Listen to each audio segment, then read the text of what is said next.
Gamble Rogers was a songwriter, fine guitar picker, storyteller from Florida.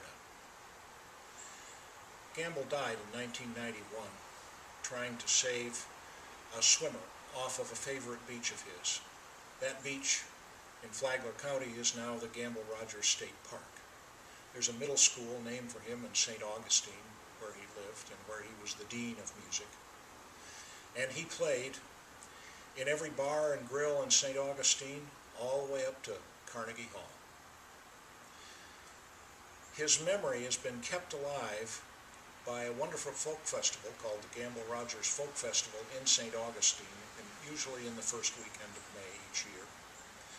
And for me, the high point of that festival is the I Remember Gamble contest, because I'm one of those 11 first cousins that he talked about in his stories.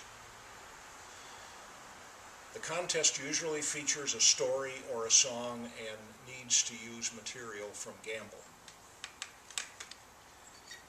My entry for this year was this.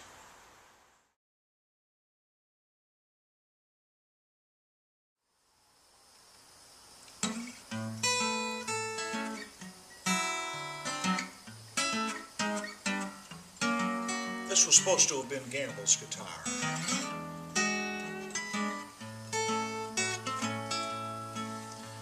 The luthier, Paul Berger, was about 2/3 finished with it when Gamble died. And when it came to sharing out Gamble's instruments, Gamble's wife Nancy said, "John, you should take this over. Gamble would have liked to hear it played." It was about 2 years.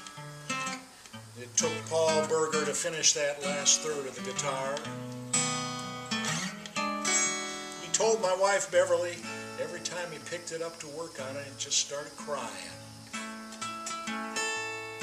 And then it was about 2 years before I could really play it myself. Because every time I'd pick it up,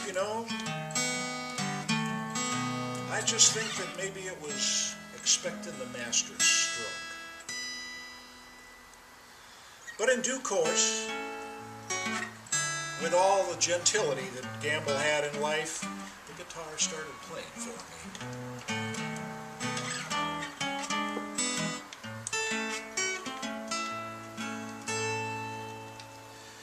Now, a lot of people thought of Gamble as a great guitar picker, and he surely was that. Other people love to remember those stories that he told, those wonderful stories of the imaginary place in Florida called Bean Creek, about the agonies and difficulties of all the people there, told in that slow drawl laid over that 100,000+ word vocabulary. And then there were other people who mainly remembered and loved Gamble's own songs, Blood Mountain, Doris Mowry, and those other songs that he called Southern Gothic art songs. But I maintain to you today that if you had to call Gamble just one thing, you'd have to call him philosopher.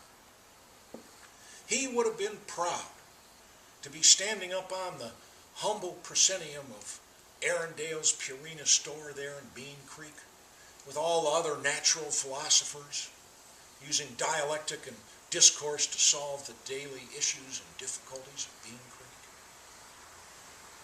Come to think of it, he was up there, wasn't he? Every time he told a story.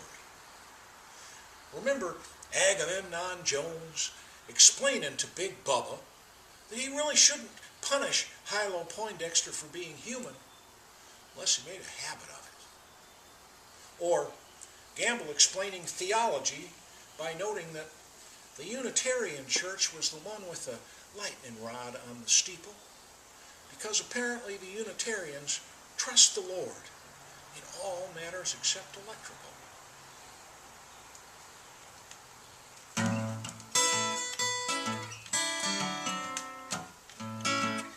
I think the reason we love those songs and stories so much is at least partly because each one of them had a little helping of philosophy.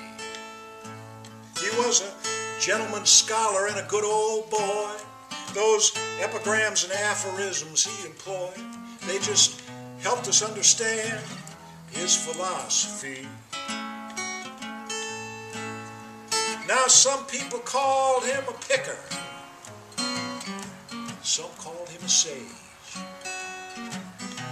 but you knew you'd be all the richer when he stepped up on that stage. Preachers and teachers and fallen women, dogs and Georgia lawmen, they all just help us understand his philosophy. Now a man in need was drowning, that's all his daughter had to say. Gamble stepped into the water and he gave his life away. He said he was a pilgrim just searching for the truth, and when it stood before him, he knew the only proof was to reach out his hand and live his philosophy. Now the rest of us are left here to sing a Gamble song, tell a Gamble story, 'cause we all belong to the legacy of Gamble's philosophy. And I hope we keep those songs and stories in our hearts, folks, and reach out our hands too.